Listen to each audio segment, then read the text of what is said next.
Princess Tiana, Louis the alligator, and a host of adorable new critters have officially evicted Splash Mountain at Disneyland. First announced in 2020, and in the works for about a year before that, Tiana's Bayou adventure, inspired by the 2009 film The Princess and the Frog, is a joyous makeover of what became a controversial attraction.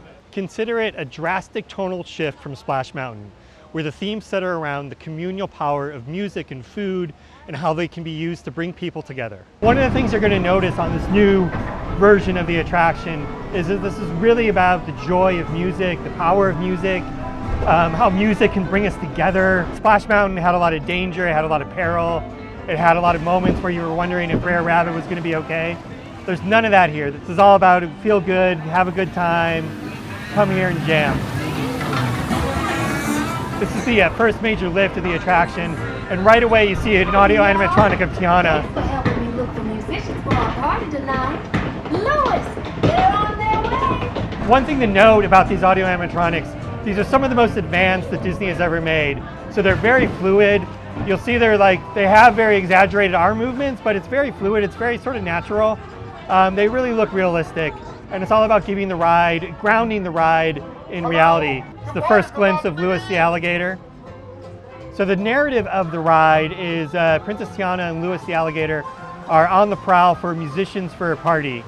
And now we're listening to Almost There, the second song from the Princess and the Frog movie. So it's got a very light narrative, and that way it's kind of a throwback attraction. It's not like a storybook attraction. It's not like here's a beginning, middle, end, major plot. This is more about scenes and vignettes, although the story is very light.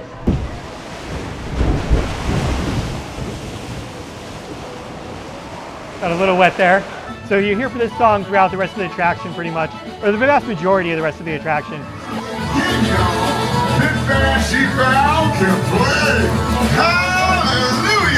If Splash Mountain had the illusion of peril and danger, a rabbit being hunted by a fox and a bear, Tiana's argues that a thrill ride, one complete with a 50-foot, soak-inducing drop, can be a jovial, celebratory affair. The original Splash Mountain opened at Disneyland in 1989, and it was conceived in part by Walt Disney Imagineering as a way to repurpose audio animatronics from the aging America Sings attraction. The goal was to create a ride that felt like a fully livable cartoon, but Splash Mountain could never quite divorce itself from its source material, the 1946 film Song of the South, a work that's long been decried as racist for its idyllic and romanticized view of slavery and the Reconstruction era. While the attraction focused on only the animated scenes from the movie, even at the time of the ride's opening, Song of the South was kept out of movie theaters and eventually streaming services. Calls to replace Splash grew too loud to ignore. In 2020, amid a moment of cultural reassessment and nationwide protests following the killing of George Floyd, Splash Mountain came to be seen as a blight. Disney, citing the need to embrace an inclusive concept, announced that the ride would be rethemed to Princess and the Frog,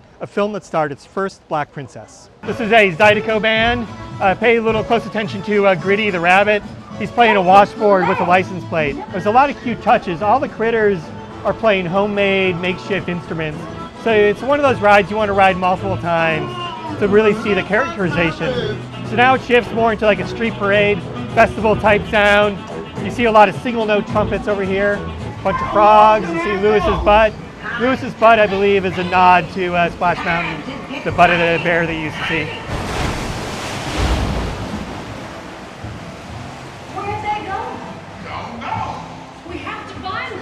So one of the joys of this attraction in all of its forms is the track layout. You never really know where the track is going. You never really know when there's a drop, when there's a turn, when there's a curve, and that stays intact from Splash Mountain to here. Here's the Fireflies. Now you're hearing Dig a Little Deeper. It's the big celebratory song from The Princess and the Frog. Hope you enjoy getting tiny. Mama Odie from the movie. She's sort of the Bayou priestess. Now she's making us full size again. With Tiana's, Disney has given us a princess-based ride that's not a head-in-the-clouds fairy tale. Instead, this is framed as an American success story, as Tiana is now a proprietor in charge of her own food co-op. This is a ride for our times, an attraction that argues that Walt Disney World and Disneyland, two of the most visited places on the planet, can not just reflect our culture or parrot back what we've seen on film and television, but show us a better, more cooperative version of ourselves. I'm going to buckle in because we're going up to a 50-foot drop. This is one of the steepest drops in North America for a log flume.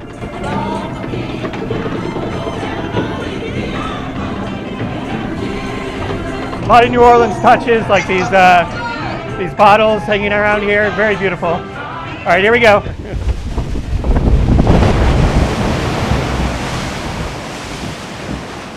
You know, one of the things about this ride is people have been talking about how, as it's been in testing and soft opening, that you get a lot more wet than you did on Splash Mountain. But we didn't do too bad there. We got a little wet, but not too bad. And now we're coming up to the big grand finale. You remember in Splash Mountain, it was a big ferry boat. Here we're entering this giant, beautiful Mardi Gras scene with Princess Tiana and Prince Naveen. You heard a new song, it's called Special Spice. It's voiced by Anika Nani Rose, who voiced the character in the film.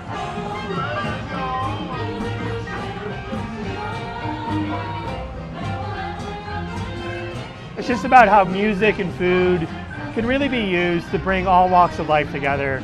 I just think it's a really beautiful attraction. It's just all about positivity.